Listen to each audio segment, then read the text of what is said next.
Primeiro livro de Samuel, capítulo 25.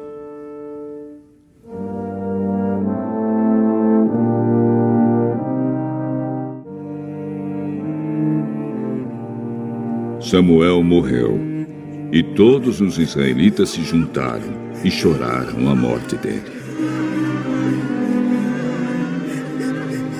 Então, o sepultaram na sua casa, em Ramá.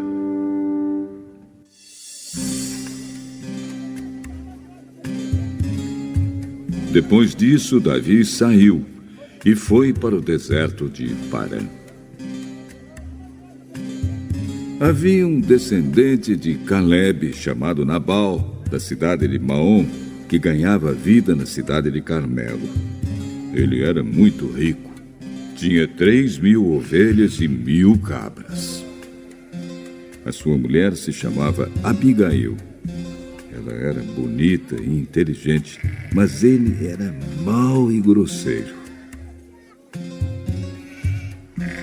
Nabal estava em Carmelo, cortando a lã das suas ovelhas. Davi estava no deserto e soube disso. Então enviou 10 rapazes a Carmelo, com ordem de encontrarem Nabal e o cumprimentarem em nome dele. Mandou que dissessem o seguinte: Meu caro amigo, Davi lhe manda saudações, desejando tudo de bom para o Senhor, a sua família e tudo que é seu. Ele soube que o Senhor está cortando a lã das suas ovelhas e mandou-lhe contar que os seus pastores estiveram com a gente e nós não fizemos a eles nenhum mal. Durante o tempo em que estiveram em Carmelo, não roubamos nada do que era deles. Pergunte, e eles lhe contarão. Davi pede para o Senhor nos receber com amizade, porque viemos aqui num dia de festa. Assim, por favor, dê o que puder a nós, os seus criados, e ao seu querido amigo Davi. Os homens de Davi foram e deram o recado a Nabal em nome de Davi. Então ficaram esperando, e Nabal respondeu: Davi, filho de Jessé? Quem é ele? Nunca ouvi falar nele. Hoje em dia, há muitos escravos que fogem dos seus donos. O meu pão, a minha água e os animais que matei para dar aos meus empregados, eu não darei a homens que eu nem sei de onde vieram. Os homens de Davi voltaram e contaram o que Nabal tinha dito. Então Davi disse: Ponham as suas espadas nos cintos. E todos obedeceram. Davi também pegou sua espada e saiu com mais ou menos 400 dos seus homens, enquanto 200 ficaram atrás com a bagagem. Um dos empregados de Nabal disse a Abigail, a mulher de Nabal: A senhora soube? Davi enviou do deserto uns mensageiros com saudações para o nosso patrão. Mas ele os tratou mal. No entanto, eles têm sido muito bons para a gente. Nunca nos incomodaram e, durante todo o tempo em que estivemos com eles nos campos, eles não roubaram nada que era nosso. Eles nos protegeram dia e noite, todo o tempo em que estivemos com eles, tomando conta dos nossos rebanhos. Pense nisso e resolva o que fazer. Isso poderá vir a ser um desastre para o nosso patrão e toda a sua família. Ele é tão mau que ninguém pode falar com ele.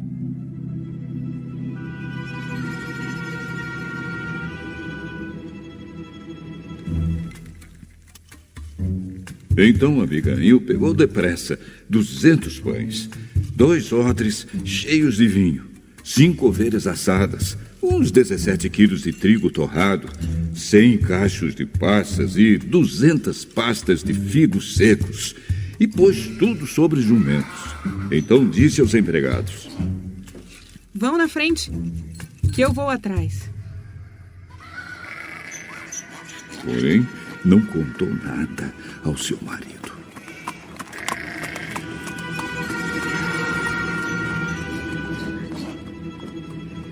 Abigail ia montada no seu jumento e, de repente, numa curva, na descida, encontrou Davi e os seus homens que vinham na sua direção.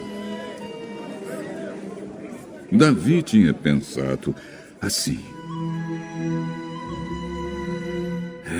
de que me adiantou proteger a propriedade desse homem aqui no deserto? Nós não roubamos nada que era dele. E é assim que ele me paga a ajuda que lhe dei. Que Deus me castigue se eu não matar até o último daqueles homens antes do amanhecer. Quando Abigail viu Davi, desmontou depressa, ajoelhou-se diante dele e encostou o rosto no chão, aos seus pés, dizendo: Por favor, Senhor, escute-me. Eu sou a culpada. Por favor, não dê atenção a Nabal, pois ele não vale nada. Ele é exatamente o que o seu nome quer dizer: um tolo. Eu mesma não vi os rapazes que o Senhor mandou. Foi o Senhor Deus quem impediu que o Senhor se vingasse e matasse os seus inimigos. Agora eu juro, pela sua vida e pela vida do Senhor, que todos os seus inimigos e todos os que querem prejudicá-lo serão castigados como Nabal. Senhor, faça o favor de aceitar este presente que eu lhe trouxe e o entregue aos seus homens. Perdoe, por favor, qualquer coisa errada que eu tenha feito. O Senhor Deus fará com que o Senhor seja rei e também os seus descendentes, pois o Senhor está combatendo o combate dele e o Senhor não vai fazer nenhum mal enquanto viver.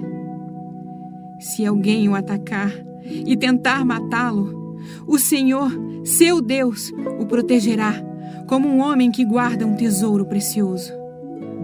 Mas ele vai jogar longe os seus inimigos, como um homem que atira pedras com a sua funda.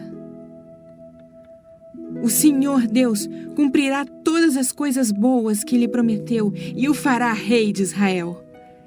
E quando isso acontecer, o Senhor não terá motivo para se arrepender ou sentir remorso por haver matado sem razão ou por ter se vingado por si mesmo.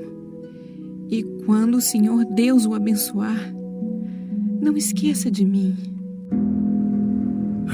Louvado seja o Senhor, o Deus de Israel, que mandou você hoje para me encontrar. Graças ao que você fez hoje e ao seu juízo, eu deixei de cometer um crime de morte e fui impedido de me vingar por mim mesmo. Que o Senhor Deus me livre de fazer algum mal a você. Eu juro pelo Senhor, o Deus de Israel, o Deus vivo, que se você não tivesse se apressado e não tivesse vindo me encontrar, amanhã cedo, todos os homens de Nabal estariam mortos, até os meninos.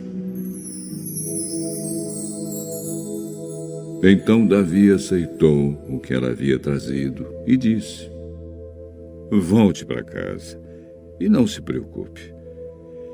Eu farei o que você quiser. Abigail voltou para o seu marido Nabal, que estava em casa, festejando como um rei. Ele estava bêbado e alegre. Então ela não lhe contou nada. Na manhã seguinte, quando ele não estava mais bêbado, ela lhe contou tudo. Aí ele teve um ataque e ficou completamente paralisado. Uns 10 dias depois, a ira de Deus feriu Nabal e ele morreu. Quando Davi soube que Nabal havia morrido, disse: Louvem a Deus, o Senhor. Ele me vingou de Nabal, que me insultou, e assim livrou este seu servo de fazer o mal. O Senhor castigou Nabal por sua maldade. Então Davi mandou a Abigail uma proposta de casamento. Os empregados dele foram até Carmelo e disseram: Davi nos mandou buscá-la, para que a senhora seja sua esposa. Então Abigail ajoelhou-se, encostou o rosto no chão e disse: Eu sou escrava de Davi e estou pronta para lavar os pés dos empregados dele. Aí ela se levantou depressa e montou seu jumento. E, acompanhada por suas 5 empregadas, partiu na companhia dos empregados de Davi e se tornou esposa dele.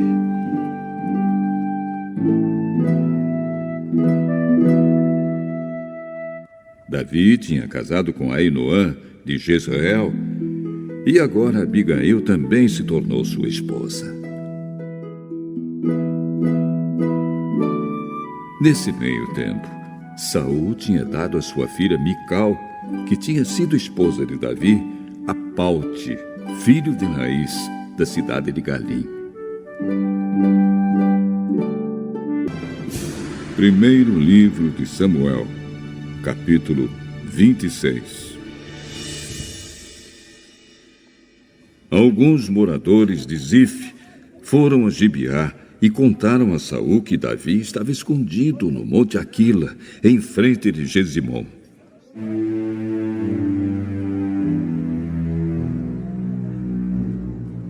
Então Saul partiu imediatamente para o deserto de Zif, com 3.000 dos melhores soldados de Israel, a fim de procurar Davi.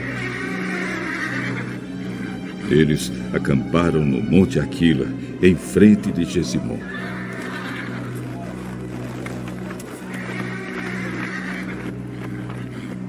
Davi estava no deserto e ouviu dizer que Saul tinha vindo atrás dele.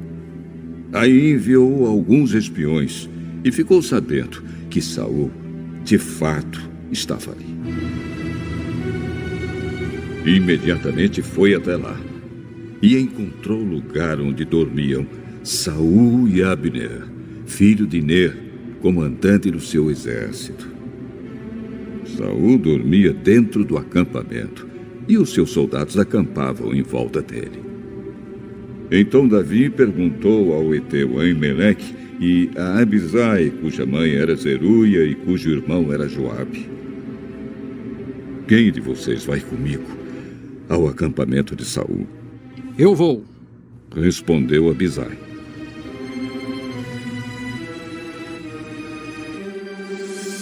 Assim, naquela noite, Davi e Abisai entraram no acampamento de Saul.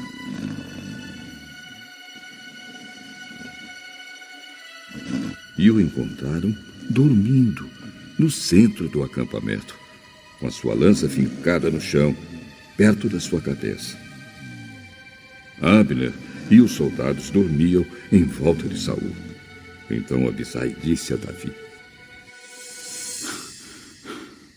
Esta noite, Deus colocou o seu inimigo nas suas mãos. Agora deixe que eu atravesse Saul com a lança dele e o espete no chão com um só golpe. Não precisarei dar 2 golpes. Mas Davi respondeu: Não o mate, pois o Senhor Deus castigará quem levantar a mão para matar o rei que ele escolheu. Tão certo como o Senhor Deus está vivo, assim ele mesmo matará Saul, seja quando chegar o seu dia de morrer, seja numa batalha. O Senhor me livre de levantar a mão contra quem ele escolheu como rei. Vamos pegar o jarro de água e a lança dele e vamos embora.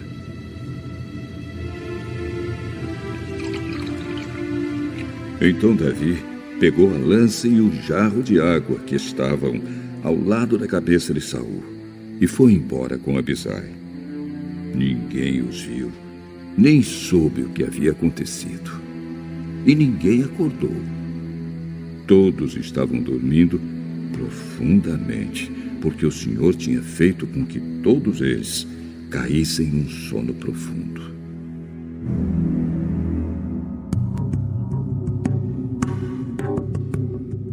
Aí Davi passou para o outro lado do vale. Foi até o alto do monte, a uma boa distância deles.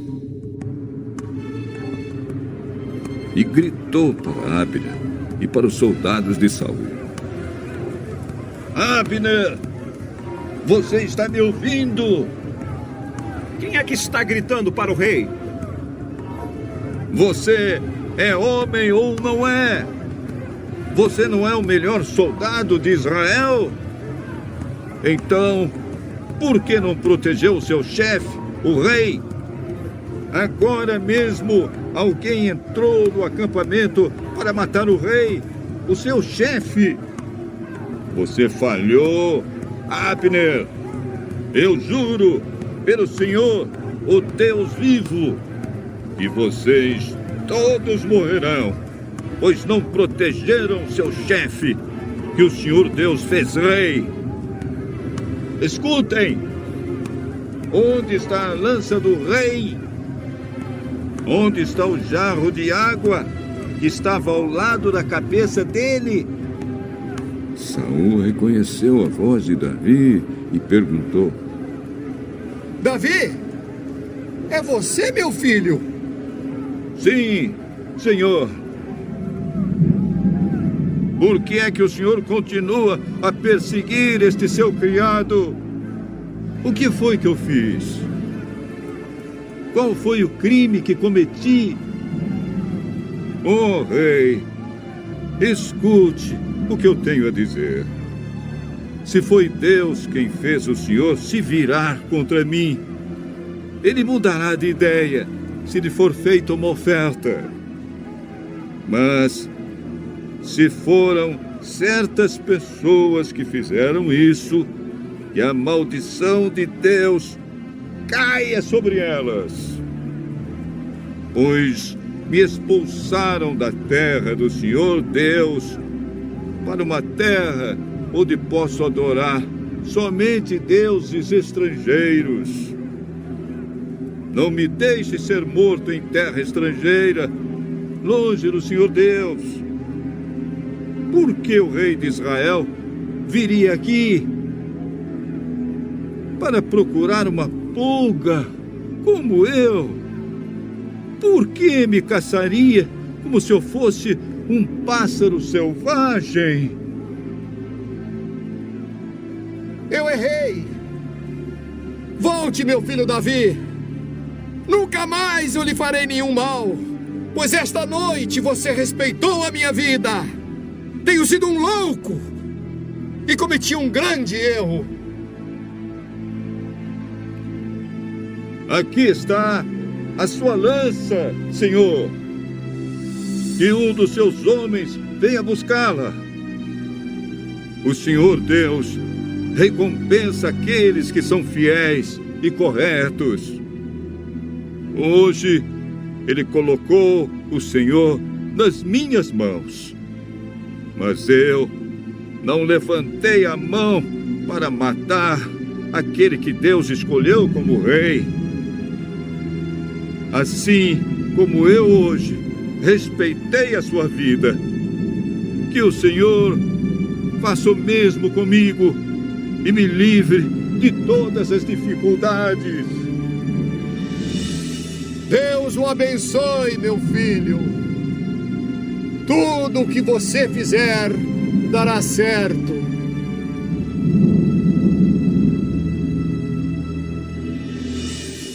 Então Davi foi embora e Saul voltou para casa. Primeiro livro de Samuel, capítulo 27.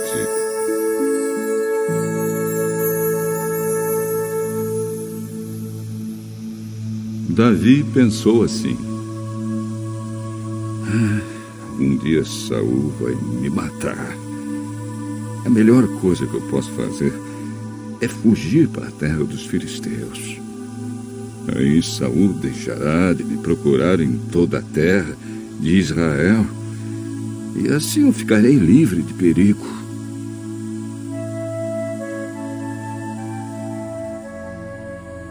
Então Davi e os seus 600 homens foram imediatamente para onde estava Aquis, filho de Maoque, governador de Gate.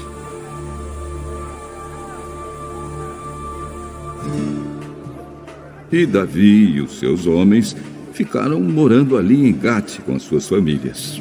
Estavam com Davi as suas 2 mulheres, Ainoã de Jezreel e Abigail, a viúva de Nabal de Carmelo. Quando Saul soube que Davi tinha fugido para Gate, deixou de procurá-lo. Davi disse a Aquis: se você é meu amigo, me dê uma cidade pequena para eu morar nela. Não é preciso que eu fique morando com você na capital. Então Aquis deu a Davi a cidade de Ziclague. Por isso, até hoje, Ziclague pertence aos reis de Judá. Davi morou 1 ano e 4 meses na terra dos filisteus. Davi e os seus homens costumavam atacar os Gesuritas, os Gizitas e os Amalequitas que viviam naquela região há muito tempo. Atacavam a terra deles desde Sur até o Egito. Matavam todos os homens e mulheres e tomavam as ovelhas, o gado, os jumentos, os camelos e também as roupas. Aí Davi voltava para Gade e Aquis lhe perguntava: quem foi que você atacou hoje? E Davi respondia que tinha atacado o sul de Judá, ou a tribo de Jerameel, ou a terra dos queneus. Davi matava todos, homens e mulheres, para que ninguém voltasse a Gate e contasse o que ele e os seus homens faziam. Davi fez isso todo o tempo em que morou entre os filisteus. Aquis confiava em Davi e dizia: ele é muito odiado pelo seu próprio povo, os israelitas. E por isso trabalhará para mim a vida inteira. Primeiro livro de Samuel, capítulo 28.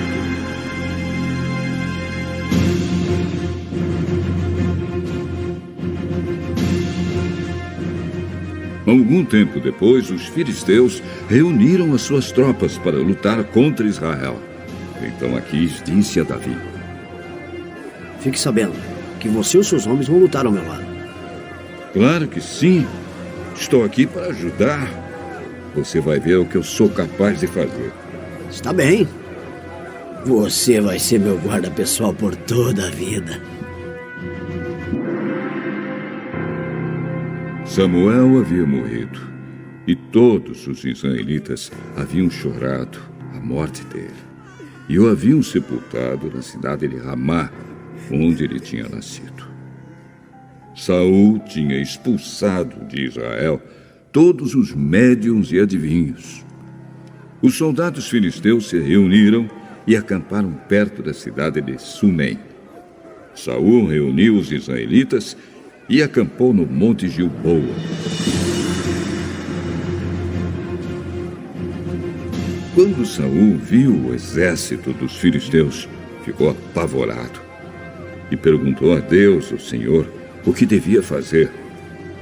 Mas o Senhor não respondeu, nem por sonhos, nem pelo Urim, nem através dos profetas. Então Saul ordenou aos seus oficiais: Procurem uma mulher que seja médium e eu irei consultá-la. Em Endor, há uma médium. Então Saul se disfarçou, vestindo roupas diferentes. E quando escureceu, foi com 2 dos seus homens falar com a tal mulher.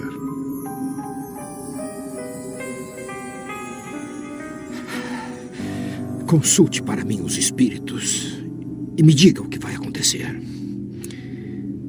Eu vou dizer o nome de um homem e você vai mandar subir o espírito dele. Com certeza você sabe o que o rei Saul fez. Ele expulsou de Israel os adivinhos e os médiuns. Então por que é que você está tentando me pegar numa armadilha? Para que eu seja morta? Aí Saul jurou em nome de Deus, o Senhor. Pelo Senhor, o Deus vivo, eu prometo que você não será castigada por fazer isso. Quem é que você quer que eu faça subir? Samuel. Quando a mulher viu Samuel...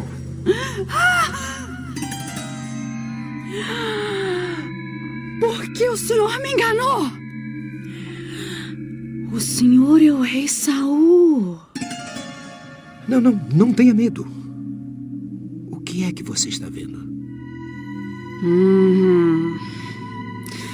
Estou vendo um espírito subindo da terra. Como é o jeito dele? É um velho que está subindo. Ele está todo enrolado numa capa. Aí Saul entendeu que era Samuel. Ajoelhou-se e encostou o rosto no chão em sinal de respeito.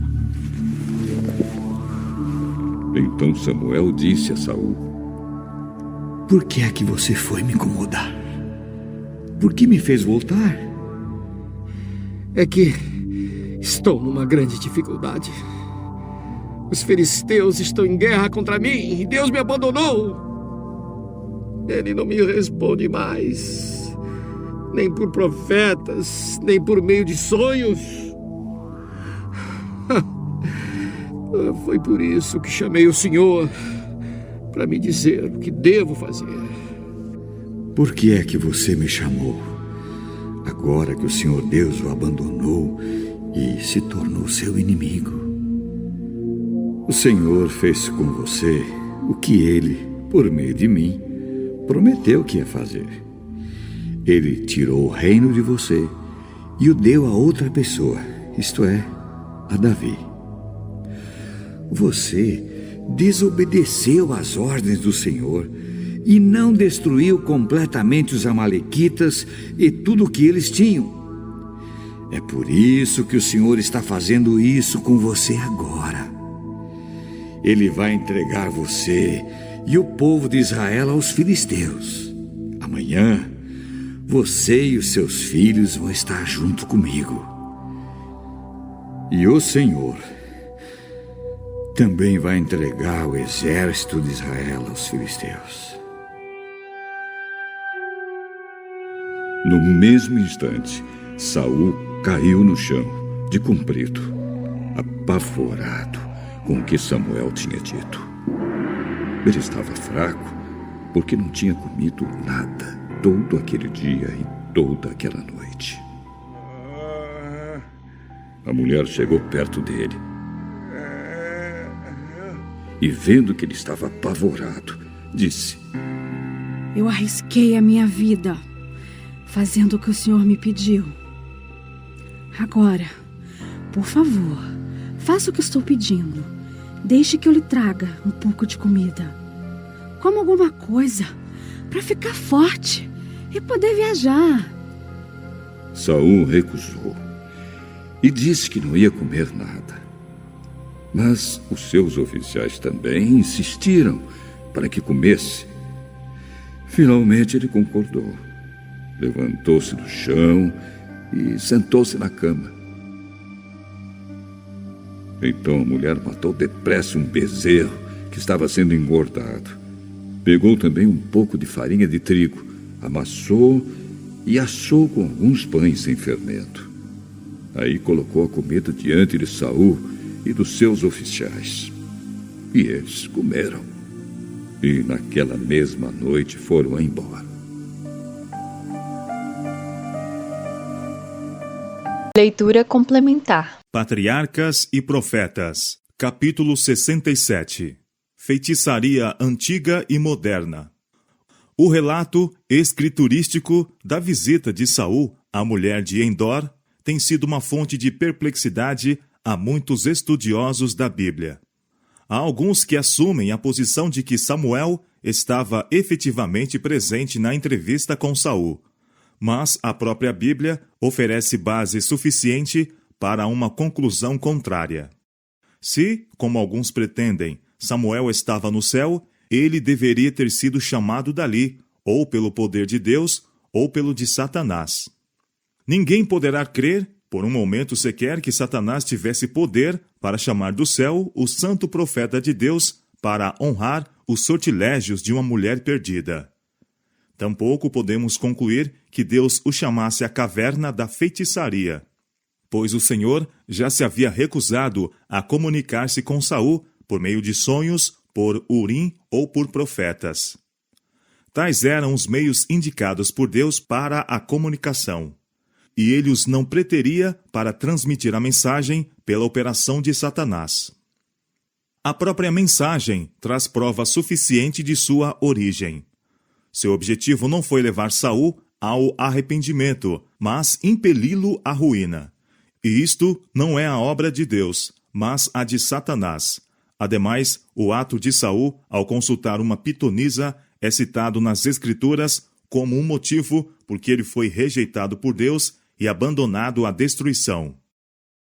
Morreu Saul por causa da sua transgressão com que transgrediu contra o Senhor, por causa da palavra do Senhor, a qual não havia guardado, e também porque buscou a adivinhadora para a consultar. E não buscou ao Senhor, pelo que o matou e transferiu o reino a Davi, filho de Jessé. 1 Crônicas, capítulo 10, versos 13 e 14. Aqui declara-se distintamente que Saul consultou o espírito de adivinhação, e não ao Senhor.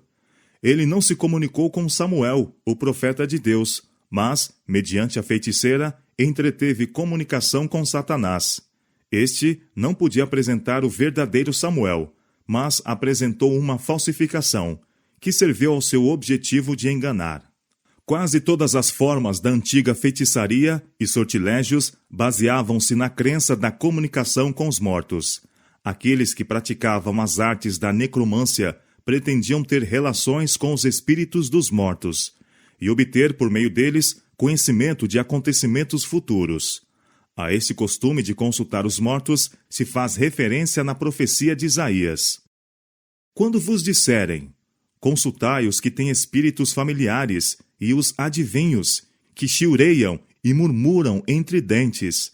Não recorrerá um povo ao seu Deus? A favor dos vivos interrogar-se-ão os mortos? Isaías capítulo 8, verso 19. Esta mesma crença na comunicação com os mortos formou a pedra fundamental da idolatria gentílica. Os deuses dos gentios acreditava-se que eram os espíritos deificados dos heróis mortos. Assim, a religião dos gentios era um culto aos mortos. Isto se evidencia pelas Escrituras. No relato do pecado de Israel, em Bet-peor, declara-se: E Israel deteve-se em Sitim, e o povo começou a prostituir-se com as filhas dos moabitas. E convidaram o povo aos sacrifícios dos seus deuses. E o povo comeu, e inclinou-se aos seus deuses. Juntando-se, pois, Israel a Baal-peor. Números capítulo 25, versos 1 a 3. O salmista nos diz a que espécie de deuses estes sacrifícios eram oferecidos.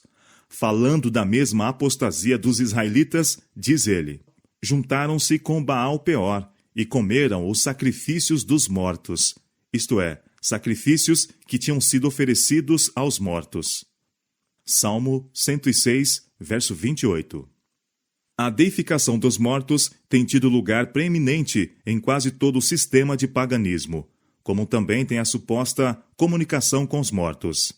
Acreditava-se que os deuses comunicavam sua vontade aos homens e davam-lhe também conselhos quando consultados. Desta natureza eram os famosos oráculos da Grécia e de Roma. A crença na comunicação com os mortos é ainda mantida, mesmo nos países professos cristãos. Sob o nome de espiritismo, a prática de comunicar-se com seres que pretendem ser os espíritos dos mortos tem se espalhado largamente. É ela calculada a ganhar as simpatias daqueles que depuseram seus queridos na sepultura. Seres espirituais, algumas vezes, aparecem a pessoas sob a forma de seus amigos falecidos e relatam incidentes ligados com suas vidas e efetuam atos que realizavam quando vivos.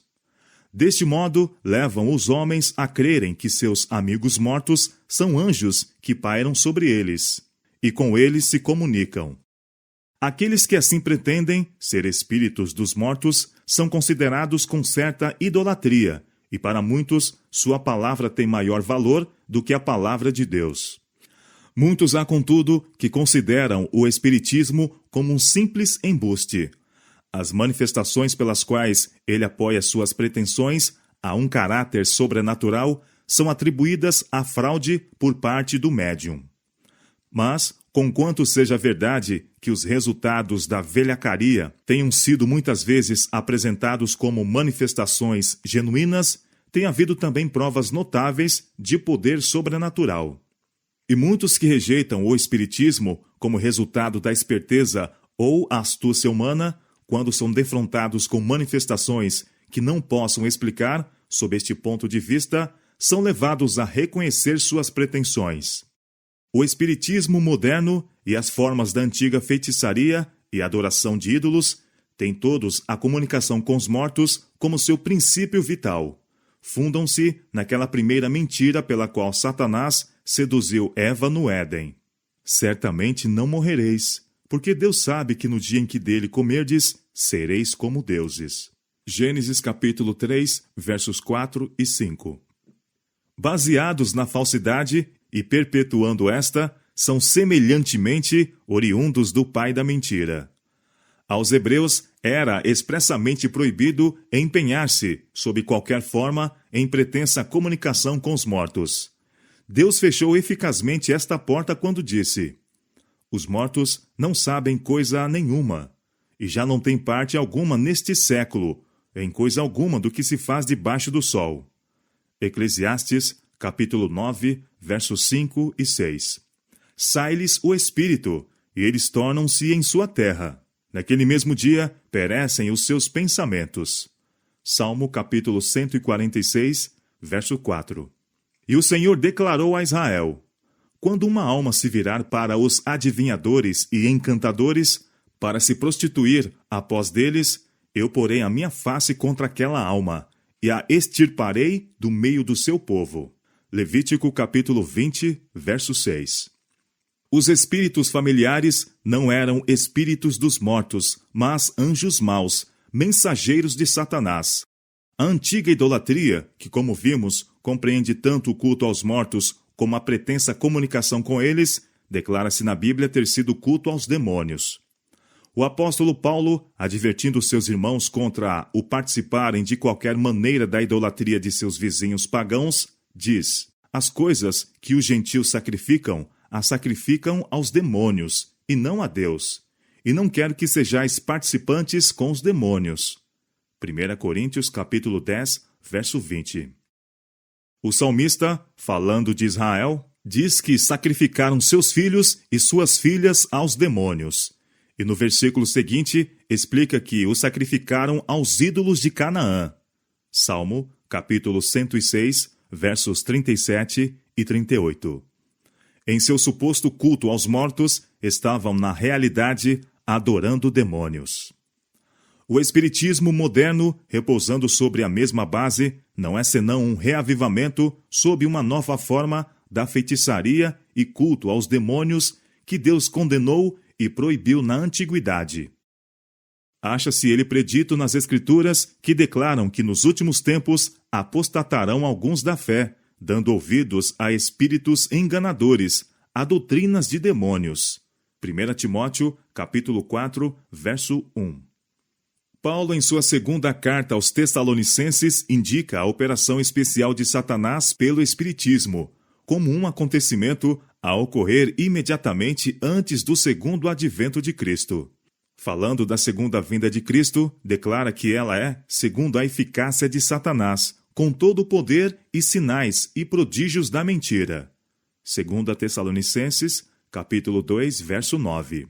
E Pedro, descrevendo os perigos a que a igreja estaria exposta nos últimos dias, diz que, assim como houve falsos profetas que levaram Israel ao pecado, haverá falsos ensinadores que introduzirão encobertamente heresias de perdição e negarão o Senhor que os resgatou, e muitos seguirão as suas dissoluções. 2 Pedro, capítulo 2, versos 1 e 2. Aqui, o apóstolo indicou uma das mais assinaladas características dos ensinadores espíritas. Eles se recusam a reconhecer a Cristo como Filho de Deus. Com relação a tais instrutores, o amado João declara: quem é o mentiroso, senão aquele que nega que Jesus é o Cristo? É o anticristo, esse mesmo que nega o Pai e o Filho. Qualquer que nega o Filho, também não tem o Pai. 1 São João, capítulo 2, versos 22 e 23. O Espiritismo, negando a Cristo, nega tanto ao Pai como ao Filho, e a Bíblia denuncia-o como manifestações do anticristo. Pela predição da sorte de Saul, dada mediante a mulher de Endor, planejava Satanás enheredar o povo de Israel. Esperava que se lhes inspirasse confiança na feitiçaria e fossem levados a consultar a mulher. Assim, se desviariam de Deus como seu conselheiro e colocar-se-iam sob a guia de Satanás. O engodo pelo qual o Espiritismo atrai as multidões é o seu pretenso poder de descerrar o véu do futuro e revelar aos homens o que Deus ocultou. Deus desvendou em sua palavra, diante de nós, os grandes acontecimentos do futuro, tudo que nos é essencial sabermos, e deu-nos um guia seguro para nossos pés por entre todos os seus perigos. É, porém, intuito de Satanás destituir a confiança dos homens em Deus, torná-los descontentes com sua condição na vida e levá-los a procurar conhecimento daquilo que Deus sabiamente lhes encobriu e desprezar o que ele revelou em sua santa palavra. Há muitos que se tornam inquietos quando não podem saber o desfecho definido das questões. Não podem suportar a incerteza e, em sua impaciência, recusam-se a esperar para verem a salvação de Deus. A apreensão de males impele-os quase à loucura. Dão lugar aos seus sentimentos de rebelião. Correm de um lado para outro, com mágoa intensa, procurando entendimento a respeito daquilo que não foi revelado. Se tão somente confiassem em Deus e vigiassem e orassem, encontrariam consolo divino. Seu espírito se acalmaria pela comunhão com Deus. Os cansados e oprimidos encontrariam descanso para suas almas, se tão somente fossem a Jesus. Mas quando rejeitam os meios que Deus ordenou para o seu conforto e recorrem a outras fontes, esperando saber o que Deus recusou revelar, cometem o erro de Saul, e desse modo apenas obtêm conhecimento do mal. Deus não se agrada com esta conduta, e ele o exprimiu nos termos mais explícitos. Esta impaciente pressa de rasgar o véu do futuro revela falta de fé em Deus, e deixa a alma aberta às sugestões do máximo enganador. Satanás leva os homens a consultar os que têm espíritos familiares, e revelando coisas ocultas do passado, inspira confiança em seu poder para predizer coisas vindouras. Pela experiência adquirida através dos longos séculos, ele pode raciocinar partindo das causas aos efeitos e predizer muitas vezes com um certo grau de precisão, alguns dos acontecimentos futuros da vida do homem. Assim, está ele habilitado a enganar pobres almas transviadas e levá-las sob seu poder e conduzi-las cativas à sua vontade. Deus nos deu esta advertência pelo seu profeta. Quando vos disserem, consultai os que têm espíritos familiares e os adivinhos que chiureiam e murmuram entre dentes. Não recorrerá um povo a seu Deus? A favor dos vivos interrogar-se-ão os mortos? A lei e ao testemunho. Se eles não falarem segundo esta palavra, não haverá manhã para eles. Isaías capítulo 8, versos 19 e 20. Aqueles que têm um Deus santo, infinito em sabedoria e poder, irão aos adivinhos, cujo saber vem de sua intimidade com o inimigo de nosso Senhor? Deus mesmo é a luz de seu povo. Ele lhes manda fixar os olhos pela fé nas glórias que estão veladas à vista humana. O sol da justiça envia ao coração seus brilhantes raios. Eles têm luz do trono dos céus e não têm o desejo de desviar-se da fonte de luz aos mensageiros de Satanás. A mensagem do demônio a Saul, posto que fosse uma denúncia de pecado e uma profecia de castigo, não visava corrigi-lo, mas instigá-lo ao desespero e à ruína. Muitas vezes, porém, presta-se melhor aos intuitos do tentador a atrair os homens à destruição pela lisonja. O ensino dos deuses demônios, nos antigos tempos, favorecia a mais baixa licenciosidade. Os preceitos divinos, que condenam o pecado e impõem a justiça, eram postos de lado. A verdade era considerada levianamente, e a impureza não somente era permitida, como também ordenada. O Espiritismo declara que não há morte, pecado, juízo ou condenação, que os homens são semideuses não decaídos, que o desejo é a mais elevada lei e que o homem é apenas responsável a si. As barreiras que Deus erigiu para proteger a verdade, a pureza e a reverência são derribadas, e muitos assim se tornam audazes no pecado. Não sugere tal ensino uma origem semelhante à do culto aos demônios? O Senhor apresentou a Israel os resultados de entreter em comunicação com os espíritos maus, nas abominações dos cananeus. Eles eram sem afeição natural, idólatras, adúlteros, homicidas e abomináveis por todo pensamento corrupto e prática revoltante. Os homens não conhecem seu próprio coração, pois enganoso é o coração, mais do que todas as coisas, e perverso. Jeremias capítulo 17, verso 9. Mas Deus compreende as tendências da natureza depravada do homem. Naquele tempo, como agora, Satanás estava vigilante para acarretar condições favoráveis à rebelião, a fim de que o povo de Israel se tornasse tão aborrecível a Deus como foram os cananeus. O adversário das almas está sempre alerta para abrir canais à torrente livre de males sobre nós, pois deseja que sejamos arruinados e condenados diante de Deus.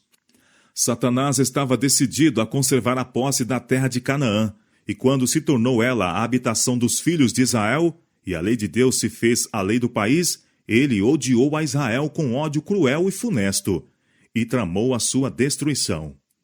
Pela operação de espíritos maus, deuses estranhos foram introduzidos, e por causa da transgressão, o povo escolhido foi finalmente disperso da terra da promessa. Esta história Satanás está esforçando para repetir em nosso tempo. Deus está tirando seu povo das abominações do mundo, a fim de que guardem sua lei. E por causa disto, a ira do acusador de nossos irmãos não tem limites. O diabo desceu a vós e tem grande ira, sabendo que já tem pouco tempo. Apocalipse capítulo 12, versos 10 e 12.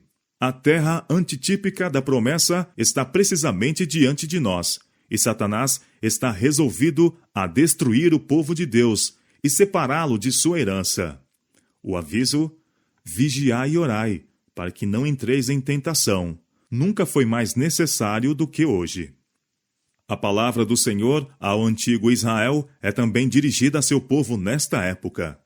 Não vos virareis para os adivinhadores, e encantadores. Não os busqueis, contaminando-vos com eles, pois todo aquele que faz tal coisa é abominação ao Senhor.